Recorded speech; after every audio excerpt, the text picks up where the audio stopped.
Well, good evening, everyone. If you wouldn't mind, do me a favor if you're watching online and the rest, if you'll let me know if you can hear me and everything, that would be fantastic. That way I can know that you guys are live with me. I'm in a new place, new setup this week, and so I don't have all the normal stuff that I normally do. And so I'd love to know if you wouldn't mind, just let me know in the chat, hey, you can hear me, this is good, we're good to go. All the rest, all that would be great. I see Judy Hayes is here from Dalton, Georgia. Great to have Judy with us. I know we'll have some others tuning in, and I know we have quite a few that won't be tuning in, but will be watching later, who are actually at the same place that I'm at right now, which is currently at Freed-Hardeman University. I'm here for the Freed-Hardeman lectures that just ended. In fact, we'll end later on tonight. It actually worked out really well. Normally, I come to you live at 7 p.m. Eastern, which it is 7 p.m. Eastern, but I'm in Central Time Zone tonight. And so I am sitting in my father's office, as you can probably tell behind me. I wish I could show you the entirety of his office. I did ask the question earlier, how many swords is too many swords for one office? I don't think we came to a consensus, but I can say that the going number seems to be 3 or 4 at least, which is always a fun place to be at. It's so many different architectural points, so many different art pieces around here. My father, for those of you who don't know, is a professor of humanity and Bible, and has his PhD in Renaissance art. And so much of my life and his life and the rest has been spent in Italy. So there's all these fantastic pieces of art from history, from over 40 years of teaching full time, traveling the globe. And so I wish I could take you on a journey, even right now, through just his office. That would be worth it in and of itself. But I do know why you all have come, and I'm grateful that you're here as we continue on through our journey through the Screwtape Letters, especially these next couple of chapters. So I'm going to drop myself down and get into the slides here so we can take off in letters 9, 10, and 11. Super excited about this. So grateful for your presence tonight, and let's dive right in. So letter 9 starts off with saying this. My dear Wormwood, I hope my last letter has convinced you that the trough of dullness or dryness through which your patient is going at present will not, of itself, give you his soul, but needs to be properly exploited. What forms the exploitation should take I will now consider. In the first place, I have always found that the trough periods of the human undulation provide excellent opportunities for all sensual temptations, particularly those of sex. This may surprise you because, of course, there is more physical energy and therefore more potential appetite at the peak periods. But you must remember that the powers of resistance are then also at their highest. The health and spirits which you want to use in producing lust can also, alas, be very easily used for work or play or thought or innocuous merriment. The attack has a much better chance of success when the man's whole inner world is drab and cold and empty. And it is also to be noted that the trough sexuality is subtly differently in quality from that of the peak, much less likely to lead to the milk and water phenomenon which the humans call being in love. Much more easily drawn into perversions, much less contaminated by these generous and imaginative and even spiritual concomitants, which are often render human sexuality so disappointing. So what I want to know is this trough sexuality. This is kind of like the low points of when you have your lowest points in the rest. That's where you should try to get into the sexual nature of his desires, his wants, and so forth. Because this is less likely to lead to romantic feelings, being in love, and more susceptible to perversions. That's kind of what he's getting at there, is this idea that you want to get him at the low point because then he'll see him just as fulfilling his own desires, not necessarily looking for something more, something deeper, some deeper connection. On the opposite side, you have kind of this peak sexuality, which is generous, imaginative, and even spiritual aspects of human sexuality. This is something that he doesn't want him to focus in on. He wants him to focus in on the low points because even though he might be less tired, as noted, or more tired, as noted, or kind of less involved in it, it's actually going to alter the state of sexuality and what God intended for something completely different. So from a psychological perspective, infatuation, in essence, is what he's hitting at, often associated with the initial stages of romantic relationships or during times of heightened sexual desire, can be fleeting and lacks the depth and substance of mature love. On the other hand, genuine love is characterized by empathy, respect, commitment, and a deeper emotional connection. And so he's having them highlight the infatuation, that may be the key component, and miss the genuine love that is often within emotional connection. From a theological perspective, this kind of little inner working in this passage, Lewis kind of suggests that the devil, as represented by the character Screwtape, seeks to pervert and distort human sexuality, leading individuals away from authentic and fulfilling relationships. This distortion can lead to behaviors or attitudes that are harmful or degrading to one's self and to others. And I often think about this, how often, especially in our dating world, the way we would mock an aspect of dating that would be considered puritanical or too simplistic, or, well, how can you really get to know someone? In fact, it's one of the statements I hear all the time from some students, which is, how can I really get to know someone if I'm really going to be able to live my entire life with them if I haven't lived with them before? Or if I haven't spent time with them in intimate ways, and if I haven't done that, how can I really get to know them? And so it's this distortion of what God has in mind for sexuality, for marriage, for those things, because we like to play up the feeling aspect, and then we're surprised when divorce rates are skyrocketing, when all of these things go kind of haywire, because we have distorted sexuality to a point where we think it's only about the infatuation, about the feeling, and not the commitment, not the true depth of what God had in mind for a beautiful sexual relationship within the confines of a marriage. He continues on by saying, it is the same with other desires of the flesh.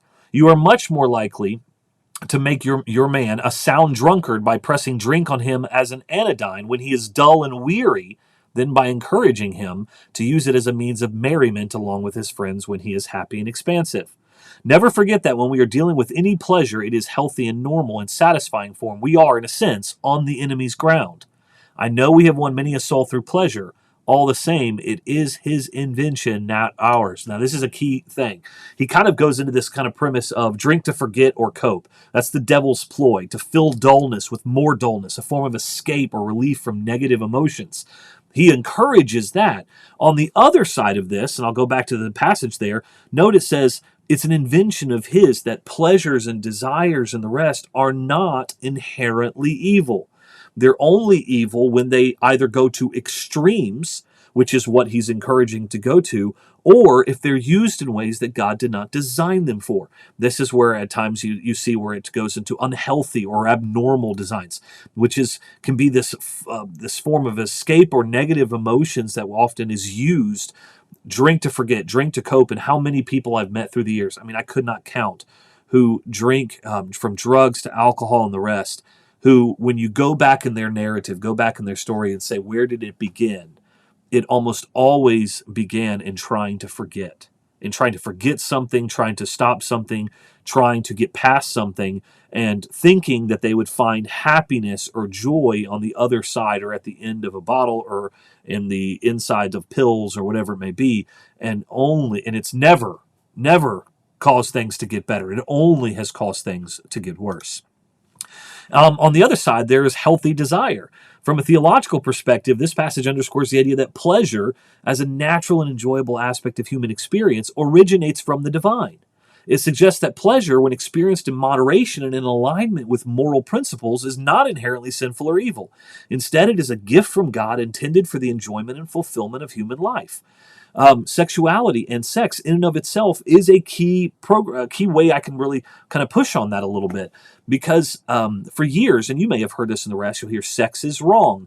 And I understand the context in which so many people are trying to say that outside of a marriage, outside of its context, outside of what it was designed for, sex can be sinful. But in and of itself, it is designed, and it is God's design, that it be something beautiful and healthy and wonderful for a marriage between a husband and a wife.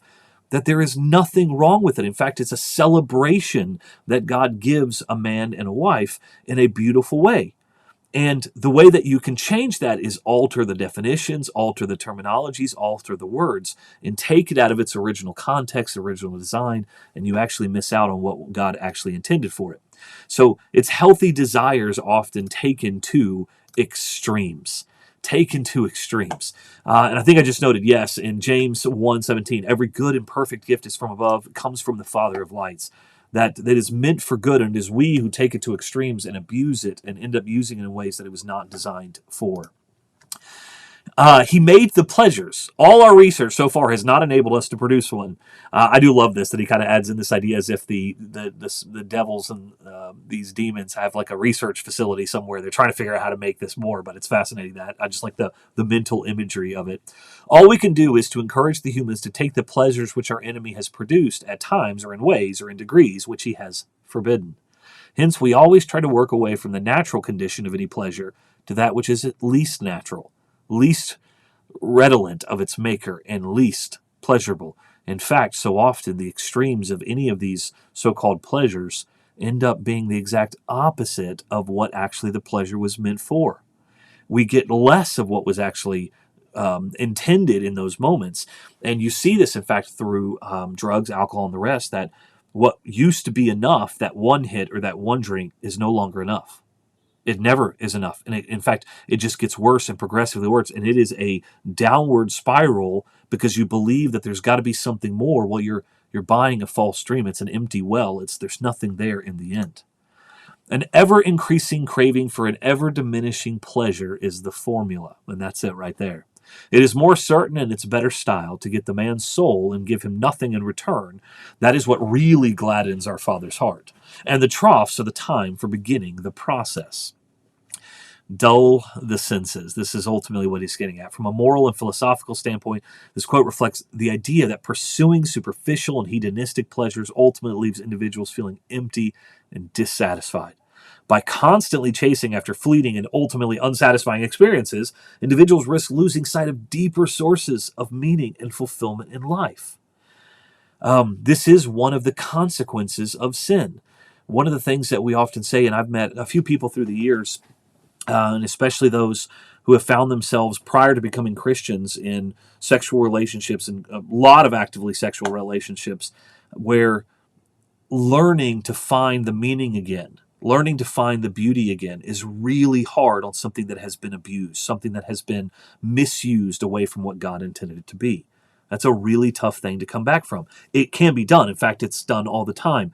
But it takes time because you have to break down all of these barriers that you've inherited over time when it comes to your senses. The dulling of the senses and learning how to feel things again the way God intended is a process, and it is hard. But there is an even better way of exploiting the trough. I mean, through the patient's own thoughts about it. As always, the first step is to keep knowledge out of his mind. Do not let him suspect the law of undulation. Let him assume that the first ardors of his conversion might have been expected to last, and ought to have lasted forever, and that his present dryness is an equally permanent condition. Make the highs seem very high, and the lows seem very low. Make him always seem like he is somewhere he's not supposed to be, or that it's never going to get better than this. It's always going to be the same.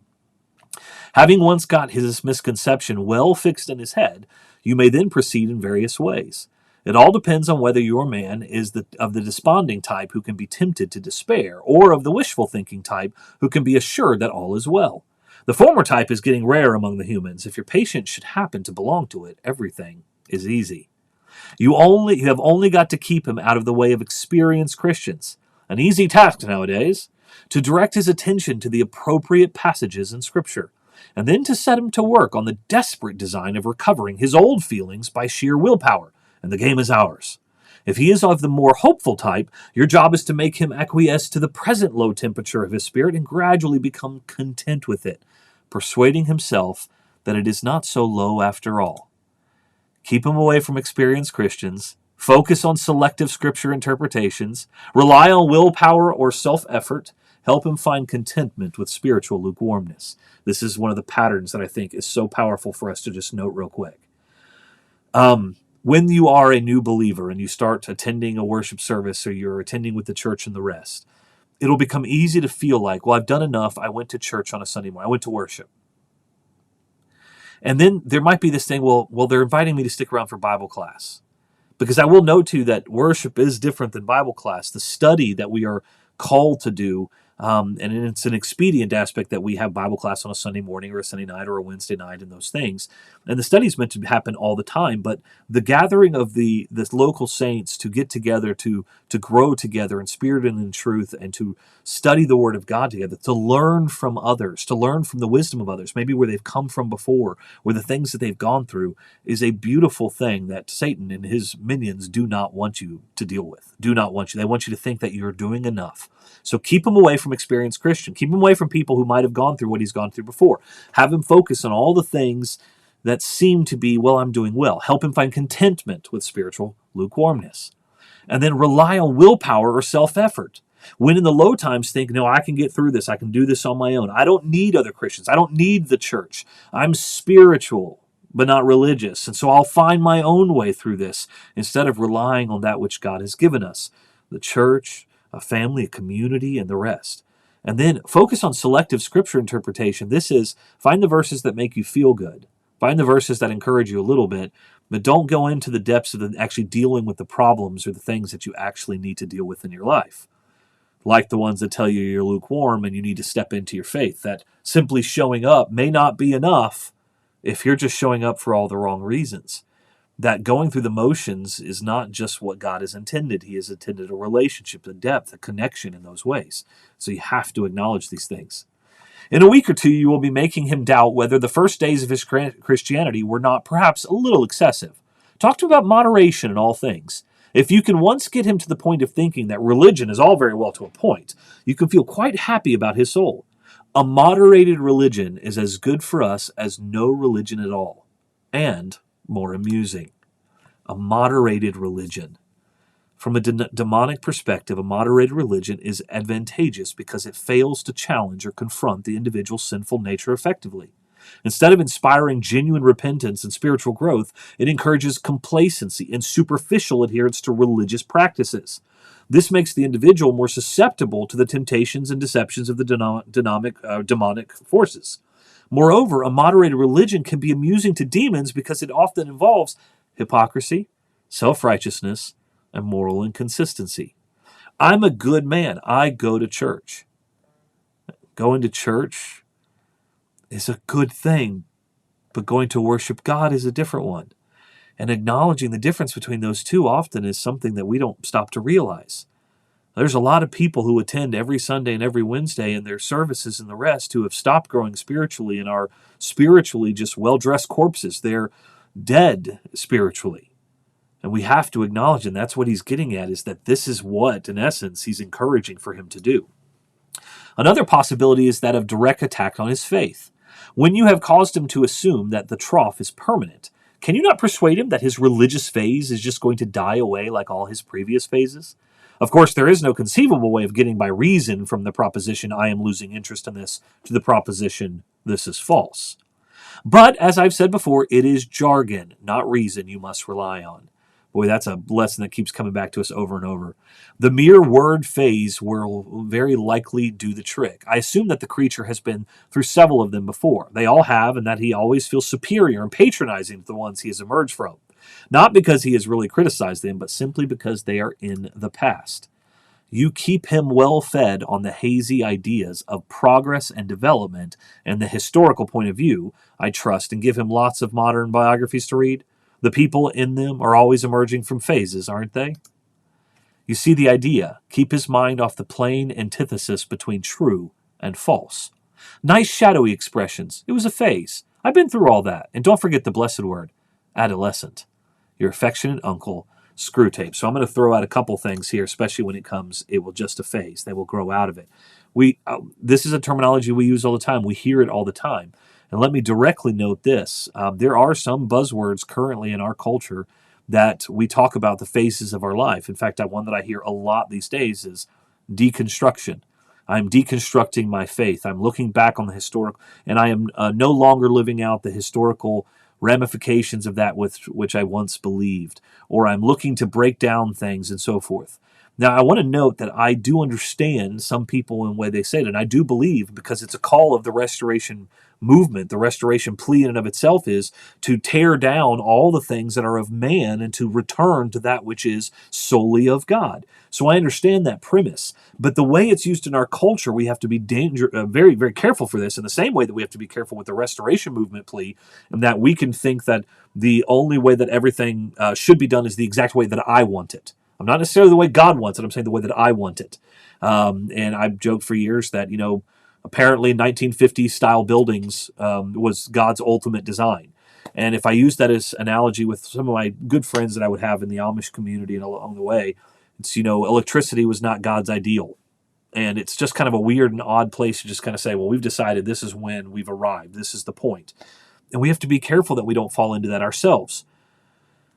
But we have to also be careful with this idea of constantly trying to see Christianity as a phase. It's progress, not perfection. But we always look at phases at times as, well, that was a phase in my life.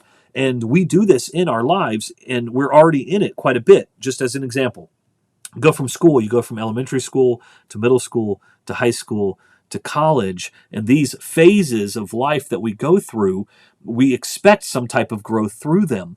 But in some ways, we've almost got to that in faith. Well, you start with this, and then the more I read my Bible, then all of a sudden I'm going to change this theological point. If I start listening to this guy, I'm going to change this theological point, and so forth, as if there was not a specific truth, as if there was no such thing as truth, but instead, there's just merely phases of understanding. It's one thing for us to grow in wisdom. Wisdom is not a phase, but there are moments where you don't know what to do, and then later on, having experienced something, you might have wisdom to add to a conversation, to a moment to share with someone. That's different. That's a growth. But phases, and the way we use that terminology in the world, I would argue, can be very detrimental and something we should think about, and especially if you find yourself using that word yourself. So, letter 10, let's dive in. My dear Wormwood, I am delighted to hear from Tripweeze that your patient has made some very desirable new acquaintances and that you seem to have used this event in a really promising manner. I gather that the middle-aged married couple who called at his office are just the sort of people we want him to know. Rich, smart, superficially intellectual, and brightly skeptical at everything in the world. I gather they are even vaguely pacifist, not on moral ground, but more from an ingrained habit of belittling anything that concerns the great mass of their fellow men, and from a dash of purely fashionable and literary communism. This is excellent, and you seem to have made good use of all the social, sexual, and intellectual vanity. Tell me more. This concept of that doesn't concern me. This is kind of what he's hinting at when it comes to that. Suggests that fostering a vague pacifist sentiment of the individual is beneficial because it diverts their attention away from the moral considerations and towards a habit of belittling anything that concerns the broader population. This is where you speak of others all the time. It doesn't really concern me because that deals with others. It doesn't really affect me. And because it doesn't affect me, I'm actually better than that because I don't have to deal with those issues. I don't have to actually deal with that type of thing. By instilling a sense of superiority or disdain towards societal norms and values, the demon can further distance the individual from genuine moral reflection and engagement with ethical issues. This is, in essence, what I would call weaponized empathy. Here, he is likely referring to a trendy or fashionable adherence to communist ideologies, which at times advocate for pacifism or nonviolence as part of their political platform. By aligning the individual with such ideologies, the demon can exploit their desire for social justice or equality to lead them away from authentic moral and spiritual truths. This attitude, as notable in today's world, often leads to the exact opposite of earlier pacifist ideas, as control and power are ultimately the goal. That's where it comes down to. So when he uses this terminology of communist ideologies, especially referencing communism, Russia and the rest at the time, China and where we are, we don't often see it, and many don't. I shared with you all, I think it was last year, we went through our look at critical race theory, critical theory from the Franklin School, lots of different things, walking through communist ideologies, and we have these even more so. Socialism, communism that you see even within our own culture today, that seems to have pervaded definitely far more one of our political parties than the other, but some of the ideologies kind of play themselves out. We see this through social justice, we see this through the premise of equity, we see all of these things inherently being used in a weaponized way. But what I mean by that is they'll use statements like, well, a good Christian would do this or would believe this. And so it gives people a sense of superiority, even though they don't know or understand the actual person that they're talking about. They're always talking about others and what others should do in these moments, but they themselves often do not. And it starts off very much kind of this pacifism, love all, everyone just wants to get along and so forth, and it's nonviolent. Then you look how it plays itself out actually in reality. You can look at the riots of 2020. You can look at the stuff from 2021. You can look at a lot of the Antifa type stuff, which is this idea of anti-fascism, like it's anti all this stuff, under the guise of the same premise. We're trying to make the world a better place, and it's all about love and the rest, but at the same time, violence is used, destruction is used, and then it's justified. And this justification causes this very weird kind of dichotomy of how could one be the other? It's because one leads to the other. And it's because you see yourself as higher morally than others. And this is the way that this plays itself out. Did he commit himself deeply? I don't mean in words. There is a subtle play of looks and tones and laughs by which a mortal can imply that he is on the same party of those with whom he is speaking. That is the kind of betrayal you should specially encourage, because the man does not fully realize it himself, and by the time he does, you will have made withdrawal difficult. Now, here's just kind of some terminology he's going to throw out. This is kind of what I think he's hitting at. Have you ever had a conversation with somebody who ends every question, every sentence with, you know? You know what I'm saying? Like, you know what I'm saying? And there is a great video by Taylor Mawley that I definitely encourage. It's called Speak with Conviction, where he plays this out in real life, like you know what I'm saying, and how often we have people who, in the way that Taylor Mawley specifically notes it, he says, in essence, they're constantly inviting us to the bandwagon of their own uncertainty. And by even those ways, and even in jovial ways and laughter, and we're going to get into that in the next letter and the rest, there's this invitation to agreement, even when you don't really understand what they're saying. And this agreement can feel like, yeah, no, I understand. Well, you actually agreed with me when I said that statement. Like, well, I didn't really know what you're talking. Like, you find yourself actually having agreed to things that you didn't really know because of even the speech patterns of certain individuals. So just a note that I think is fascinating from that. No doubt he must very soon realize that his own faith is in direct opposition to the assumptions on which all the conversation of his new friends is based. I don't think that matters much, provided that you can persuade him to postpone any open acknowledgement of the fact, and this, with the aid of shame, pride, modesty, and vanity, will be easy to do. As long as the postponement lasts, he will be in a false position. He will be silent when he ought to speak, and laugh when he ought to be silent. He will assume at first only by his manner, but presently by his words, all sorts of cynical and skeptical attitudes which are not really his. But if you play him well, they may become his. All mortals tend to turn into the thing they are pretending to be. This is elementary. The real question is how to prepare for the enemy's counterattack. From a psychological perspective, this idea can be understood as a reflection of the self-fulfilling prophecy. When individuals repeatedly engage in behaviors or adopt personas that are not genuine to their true selves, they may eventually internalize their roles and become what they initially only pretend to be. This process can shape their beliefs, attitudes, and behaviors, ultimately influencing their identity and character. You think about how often we are influenced by the way we dress, by the way we do, just by traveling to different cultures. By the friends that we keep, the people that we keep around us directly influence us in ways that we don't think that actually that's what's happening. But the more we pretend to be something, or the more that we try to be something that we are not, we become those very things. And this can both be a good thing and a bad thing. If you're trying to be more like Christ, then your actions over time will become that. If you are looking to mirror the Son, that's what becomes more and more likely. But if you're not doing that, if you're pretending to be something you're not, you can actually end up becoming the very thing you never wanted to be.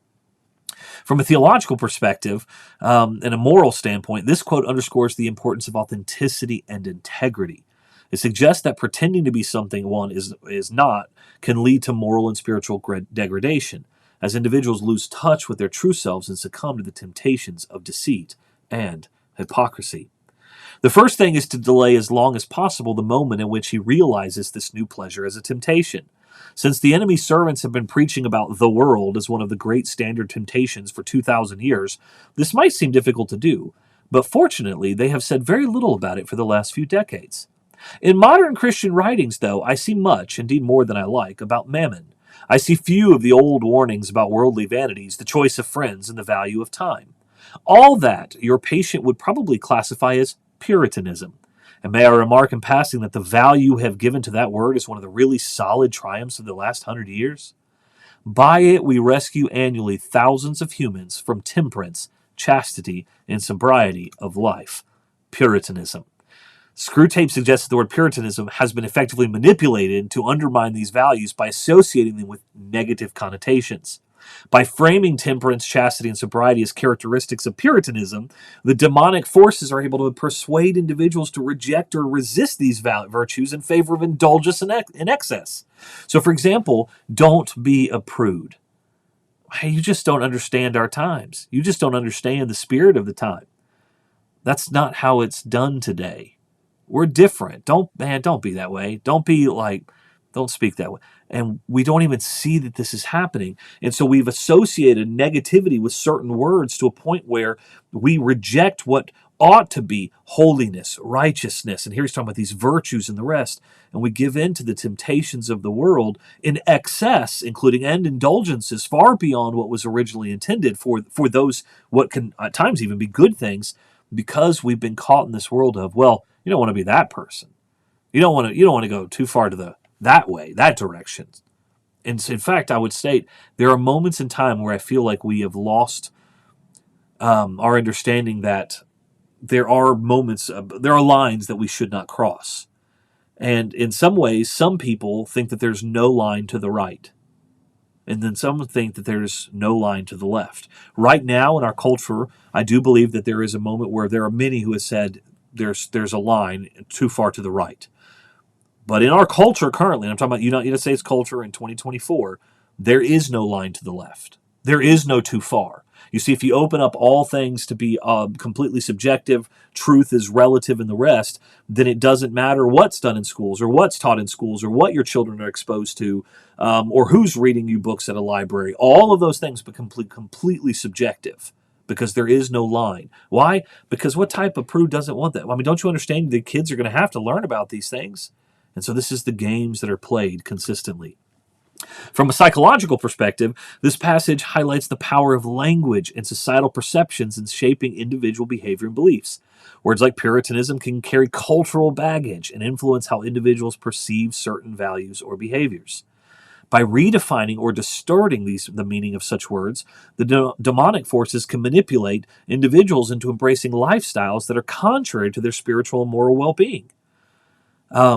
This is the war on words. Think this. Love is love. Or modesty. Or, we don't even use the word temperance very often, but moderation. Like even moderation has a negative cultural concept within it. The idea that we would withhold anything from ourselves seems so foreign.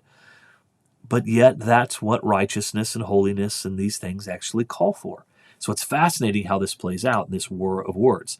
From a philosophical standpoint, this quote underscores the ongoing struggle between virtue and vice, and in the ways in which language can be used as a weapon in this conflict. It serves as a cautionary reminder of the importance of critical thinking and discernment in evaluating societal norms and values and resisting the influence of deceptive rhetoric. And I didn't know I was going to get into this, but I'll just note this because it's something I see come up every once in a while. And I've been here at the lectures this week, and some questions were asked along the way. I would look at this as look at the temperance movement that came out of the 1910s, 1920s, out of prohibition and the rest when it comes to alcohol in general, and the arguments that have made from one sip drunk to all is permissive. And I use this as an example just to give us kind of some guidelines where I do not believe the scriptures teach one sip drunk. I do not believe that is a theological sound position by any stretch of the imagination. I think it's actually poor exegesis. It's poor eisegesis. It's both. From that, when you look to the scriptures and you have to distort scriptures and the Old Testament and the New, specifically as to the terminologies of oinos and wine and strong drink and all those things. On the other side, I'm also a point where I would argue over and over again that the benefits of those things are so minuscule in and of themselves that we tend to be people of these extremes, and that the demons delight in these extremes, that we become people who suddenly almost negate the very reasons that God has given us certain things. For example, Paul even notes directly for Timothy's stomach, for the benefits of that very premise for the calming of the stomach. On the other side, we have those who would scream and say, well, it's permissible, so do what you like. It's wonderful. It's great. It doesn't matter even if it's just in your own home. You can do it wherever. You can go out with your friends, whatever it may be. And it's almost like there's a complete denial of alcoholism and complete denial of the fact that we live in a drunken society, not a drinking society. That's different. There are societies in the world that are drinking societies. It's an art form. Italy would be one of them. But where it's very different in the United States, where people drink to get drunk. And so that's highly problematic. Now, I do not personally drink in any way, shape, or form. I've never had the desire or the want, and I'm grateful for that. If I travel 90% of the world across the globe, you're going to find 90% of the world uses wine as the Lord's Supper in most places around the globe. Welch's grape juice, for example, doesn't exist in China, doesn't exist in a lot of places there. And so in that capacity, you would find those types of moments. So I want us to be careful, again, because the extremes that we're pushed to, we can lead us to, and you may have felt it, a tension, even in my bringing up the very premise, that you may have been taught one way or the other that all is permissible or that none is permissible, and miss out on where God has not just given very clear kind of indications of, look, this is what happened, this is what it is, here's what we see in the Psalms, here's what we see in the Proverbs, here's what we see in Song of Solomon when it comes to these things, and here's what we see in the New Testament, and find yourselves feeling like you have to choose a side instead of going, or what if God could expect from me wisdom? What if God could expect from me righteousness and holiness and discernment in my behavior in my community, in my behavior within my own household, with my children, with my wife, and find a beautiful balance, in essence, in that, to where you don't end up the people of extremes. And I think there is something to that, and it's this cautionary reminder, as I noted here, of importance of critical thinking and discernment in evaluating societal norms and values, and resisting the influence of deceptive rhetoric. And that can be something that drives us one way or the other. Sooner or later, however, the real nature of his new friends must become clear to him. And then your tactic must depend on the patient's intelligence. If he is a big enough fool, you can get him to realize the character of the friends only while they are absent. Their presence can be made to sweep away all criticism. And I want to note this, is that forget who people are in the moment. How often have you walked away from friends or others that have an influence? It's like, I should never hang out with them again. And they show up and he's like, you forget all the things you've said before. And I just like that he notes this in and of itself. It's fascinating. And yes, Minion, everything is permissible for me, but not everything is beneficial. Absolutely. 1 Corinthians 6:12. It's a fantastic verse to think of when you look at that very premise. And that's where wisdom comes into play, and this is where free will comes into play, but God expects us to use that which he has given to us, an understanding of a time and a place, and to not find yourself in moments where you become people of extremes. The very nature of deception, by the way, is forgetting for people who they are in the moment, especially when they are bad for your influence one way or the other. If this succeeds, he can be induced to live, as I have known many humans live, for quite long periods, two parallel lives. He will not only appear to be, but actually be, a different man in each of the circles he frequents. Failing this, there is a subtler and more entertaining method. He can be made to take a positive pleasure in the perception that the two sides of his life are inconsistent. This is done by exploiting his vanity. He can be taught to enjoy kneeling beside the grocer on Sunday just because he remembers that the grocer could not possibly understand the urbane and mocking world which he inhabited on Saturday evening, and contrariwise, to enjoy the bawdy and blasphemy over the coffee with those admirable friends all the more because he is aware of a deeper, spiritual world within him which they cannot understand. And this is just pure pride, and that's what we're going to get at. You see the idea, the worldly friends touch him on one side and the grocer on the other, and he is the complete balanced, complex man who sees round them all. Thus, while being permanently treacherous to at least two sets of people, he will feel, instead of shame, a continual undercurrent of self-satisfaction. In fact, let me just put it this way. There are people I know who live their lives, even as theological writers, who live out their lives constantly, where I would say that they have two sets of individuals they spend their time with. There are their church friends, and then there are people outside. They speak one language with their church friends, and they speak the worldly language with the others. And I'll just note this. The language they use with their friends, they would never use with their church friends. And I'm not talking about just cursing and the rest. I'm talking about just the language in general that they use. It would be different. On the other side of it, the language that they use with the church folks is not one that they would use with anybody else. That they have so divorced themselves into almost two different people, and they think that by living in both these worlds, and in some ways, they with their friends of the world, they actually think themselves better because at least they have Christ. And then with the people of the church, well, hey, at least I actually know sinners and spend time with sinners. They justify their actions. And what this is ultimately is just pride, pride, pride, pride. That you can live in both worlds, that you can split. And you all know the verse there, that no man can serve two masters. No man can serve two masters, and yet there are many who live this out each and every day. Finally, if all else fails, you can persuade him in defiance of conscience to continue the new acquaintance on the ground that he is, in some unspecified way, doing these people good by the mere fact of drinking their cocktails and laughing at their jokes, and that to cease to do so would be priggish, intolerant, and of course, puritanical. Did you note the word intolerant? That it would be intolerant for you not to justify or not to spend time with these people, not do those things. Make him proud. Make him a proud man. Make him someone who thinks of himself as he's always out to do the best of everybody else. And I'm just going to put this out there because it's a struggle for me at times too, and it's a struggle that I want to acknowledge openly, that pride is not something that affects just some. It affects all. It affects us all in some way or another. And sometimes pride can find itself in where we think we're not good enough too. You see, that's a type of narcissism when you think that you're not good enough. God could not save you. God could not use you. God could not possibly do something great through your life. And it's because of how terrible you are in the rest, and yet you don't even realize what you're saying about God and his power and his ability and his will, that you somehow control that. There's a form of narcissism with that. And the other side of it is make him proud, make him to where no type of rebuke is possible. No type of individual could come to him and share with him, because you see, if the person of the world comes to him and says, hey, by the way, these actions don't match with what you say you believe, then you go, well, what does he know? He's not a Christian. He's not even a Christian. Or if the Christian says, and you go, well, what does he know? Because he doesn't realize the people that I work with, I'm a good influence on all these people all the time. And it's just, they're unable to see rational thought and unable to see reason, that they see themselves as always right. They're always the smartest. They're always the ones who know everything. And this is hard. And it's hard to come out of, because it takes a step into humility at times to acknowledge when you fall, when you fail, when you don't do what you're supposed to do. And that is tough. Meanwhile, you will of course take the obvious precaution of seeing that this new development induces him to spend more time he can afford and to neglect his work and his mother. Her jealousy and alarm and his increasing evasiveness or rudeness will be invaluable for the aggravation of the domestic tension. Your affectionate uncle, Screwtape. Continue to create tension.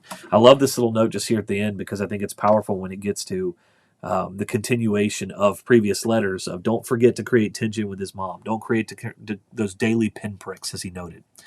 Letter 11, let's dive in. Here we go, last one for this evening. My dear Wormwood, everything is clearly going very well. I'm especially glad to hear that the two new friends have made him acquainted with their whole set. All these, as I find from the record office, are thoroughly reliable people. Steady, consistent scoffers and worldlings who, without any spectacular crimes, are progressing quietly and comfortably towards our Father's house. You speak of their being great laughers. I trust this does not mean that you are under the impression that laughter as such is always in our favor. The point is worth some attention. I divide the causes of human laughter into joy, fun, the joke proper, and flippancy. You will see the first among friends and lovers reunited on the eve of a holiday. Among adults, some pretext in the way of jokes is usually provided, but the facility with which the smallest witticisms produce laughter at such a time shows that they are not the real cause. I will note I've experienced a lot of joy this week seeing brothers and sisters in Christ I haven't seen in a year, and seeing them, for the first time in a while. It's always wonderful just to be able to give them a hug. And so that I absolutely understand the fun of spending time with others along the way. What the real cause is, we do not know. Something like it is expressed in much of that detestable art which the humans call music. and something like it occurs in heaven, a meaningless acceleration in the rhythm of celestial experience quite opaque to us. Laughter of this kind does us no good and should always be discouraged. Besides, the phenomenon is of itself disgusting and a direct insult to the realism, dignity, and austerity of hell.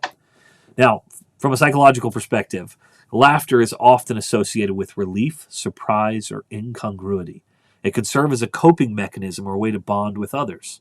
However, from Screwtape's perspective, this type of laughter is seen as disruptive and disrespectful to the supposed seriousness and orderliness of hell. Now, I may step on some toes. I don't know. I'll just say this. I do believe that God has called us to do all things in order and to be orderly, and God has called us to be people of respect and honor and worship. But worship is also joy. It's joyful. It's meant to be a place of happiness, a place of, and it's not always. There are times of mourning, and there are songs that bring about lament and songs that bring about a moment of seriousness in the rest. But it's also meant to be joy and laughter. And there are a lot of moments where our worship services feel more like funerals than anything else. And the supposed seriousness and orderliness of hell, the fact that Lewis kind of hints in and drops this in here for me is a fascinating note. And I don't want to, and again, we have to be careful not to become people of extremes, right?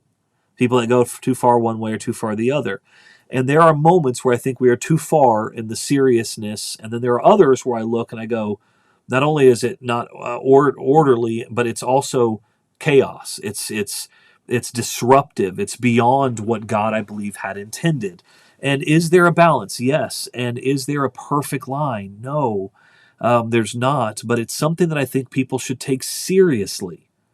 You see, we become people of extremes, and to some that I find that may have grown up in churches that were almost, like I said, funeral-like, find themselves going to the exact opposite extremes. And I think Satan is just as happy as that as he is with the happiness that he would have with people being complete, orderly, and devoid of passion, devoid of joy in their singing, and everything is done just, to the minute. There's no actual life to those types of things. And so I do think that there has to be a balance. And that's where it takes wisdom. And this is why godly leadership and godly wisdom in the elderships in the church and the rest is so important, because we can become people of extremes, and it's so dangerous for us to fall into that. From a theological perspective, Screwtape's disdain for this kind of laughter may stem from a desire to maintain control and order within hell. Laughter, particularly if it reflects joy or freedom, may be perceived as a threat to the oppressive regime that the demons seek to maintain. Laughter in our worship services and joy as we celebrate God, it's just something that I think is invaluable to the human spirit. Fun is closely related to joy, a sort of emotional froth arising from the play instinct. It is very little use to us. It can sometimes be used, of course, to divert humans from something else which the enemy would like them to be feeling or doing. But in and of itself, it has wholly undesirable tendencies. It promotes charity, courage, contentment, and many other evils. Did you notice this? Fun. To learn to do things. It's one of the reasons why I love on Monday nights, and I'm looking forward, I missed it this week, on Monday nights, we get together, and there are a lot of times we play games together as the students. So we have dinner, we make dinner, we spend time together, and then we sing, and then we play games. And the fun aspect of the joy of community, the rest, is so healthy. It's so healthy for individuals to be able to go through those types of things, and I highly recommend it. The joke proper, which turns on sudden perception of incongruity, is a much more promising field. I'm not thinking primarily of indecent or bawdy humor, which, though much relied upon by second-rate tempters, is often disappointing in its results. The truth is that humans are pretty clearly divided on this matter into two classes. There are some to whom no passion is as serious as lust, and for whom an indecent story ceases to produce lasciviousness precisely insofar as it becomes funny. There are others in whom laughter and lust are excited at the same moment and by the same things. The first sort joke about sex because it gives rise to many incongruities.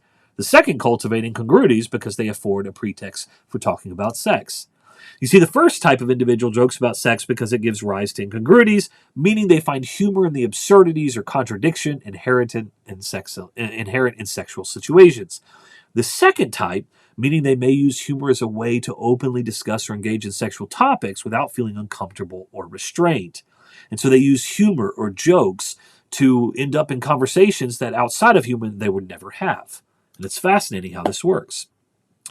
From a psychological perspective, individuals may use humor as a coping mechanism to address taboo or uncomfortable topics such as sex. You see this with comedians all the time, where you will find yourself laughing about things that you would never have a serious discussion about, but you find yourself laughing about them and you at times don't even know why you're laughing about them.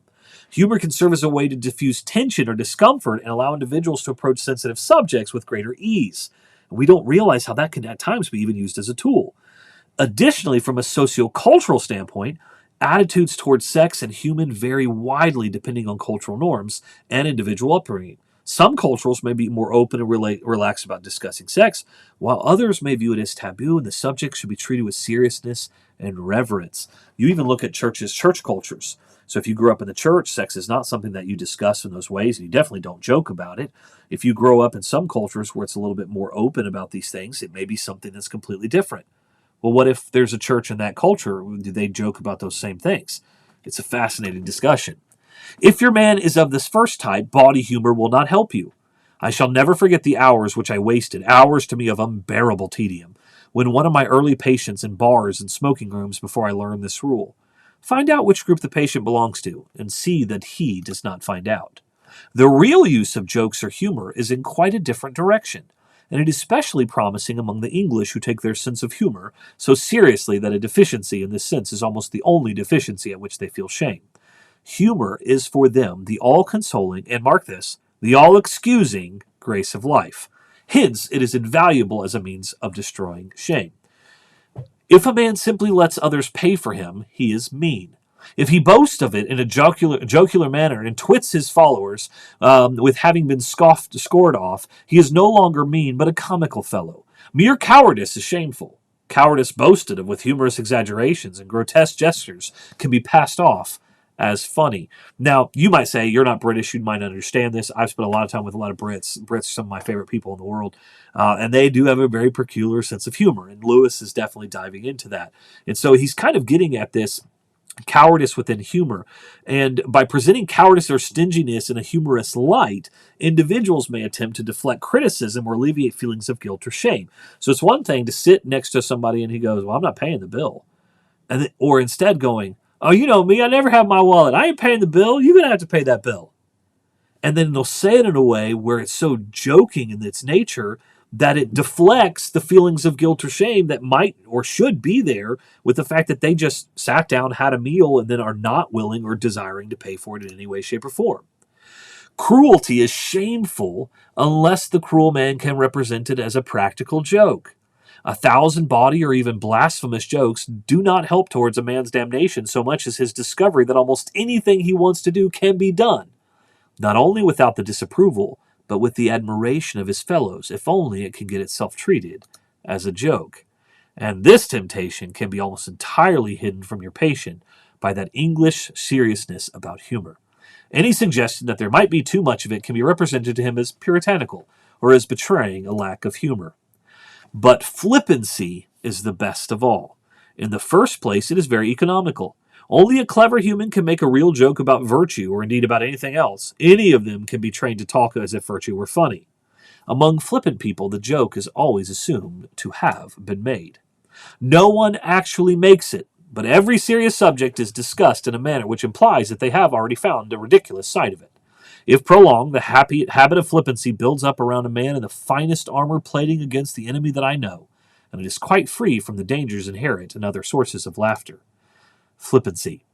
He describes flippancy as a defense mechanism that shields individuals from engaging deeply with serious or meaningful subjects. Thereby preventing them from forming genuine connections with others or experiencing personal growth. Let me give you some examples. Person A. I heard forgiveness is supposed to be good for the soul. Yeah, but have you tried holding on to grudges instead? It's way more fun. That's true. Who needs inner peace when you can have drama and resentment, right? Exactly. Forgiveness is overrated anyways. I'll stick to holding on to my anger and plotting revenge. Or, how about, I've been thinking about being baptized. Why bother? It's just getting dunked in some water, right? That's true. But apparently it's supposed to wash away all your sins. Really? So I can just sin all I want and then get baptized and start afresh? Sounds like a plan. If that doesn't work, you can always ask Jesus into your heart as a backup. Now, you may laugh about that or seem that these flippant, but you note the flippant nature of these things. and how often I would say some of my more atheistic, agnostic, or even those that I found within deconstruction will use these very flippant kind of tones to dissect and to divulge away from the actual depth of the conversation that might be had in the moment, the seriousness that can be had. I had a conversation just a couple of weeks ago with a student who was talking about baptism, and I merely said, "Do you know what the word means?" And he said, "Yeah, it's just like you get wet, it's water and so forth." And I said, "No." I said, "Do you know what the word baptism actually means? Do you know what its origins are?" And he said, "No." And so I went through the whole premise of what the difference between a translation and a transliteration. That the translation of the word baptizo from the Greek would mean immersion, as opposed to how the word has been altered and changed over time by sometimes well-meaning, sometimes not well-meaning, and I would mean even demonic. You go back to the letter we started, letter 10, you'll see the usage of words changed the meaning of words, that he was shocked by that and didn't understand it. And then there was a moment where he said, well, I mean, in the end, I mean, God will understand that I was baptized, and when I was baptized, I mean, it doesn't matter really the form of the baptism. And I said, well, it's amazing to me that you would just be so flippant with something that you now know to be something different. And now you're just kind of dismissing it and acting like it's not important because it makes you uncomfortable, because you don't know yet how to actually deal with the feeling that you're coming up in that moment. So make it flippant. Make it something that you don't really understand. It is 1,000 miles away from joy. It deadens instead of sharpening the intellect, and it excites no affection between those who practice it. Your affectionate uncle, Screwtape. So that is all for this evening. Next week, chapters 12, or letters 12, 13, and 14. I am so grateful for your time tonight, for your willingness to be here with me and spend some time with me. Thank you, thank you, thank you. I love you all. As always, send me a message. Let me know how you're doing. If I can support you, help you in any way, I'd love to do that. You guys are constantly on my hearts and my thoughts and my prayers each and every week for this group, for the thousands of you that show up every week, whether it's on Facebook or through YouTube or other avenues. I'm so grateful for your time and for your study. I look forward to, we've got some great letters coming up. I'm very excited about next week's lessons. Can't wait to see you next Thursday night. I'll be back in my studio office. Look forward to being back with you. I'll see you then. Have a wonderful, wonderful night.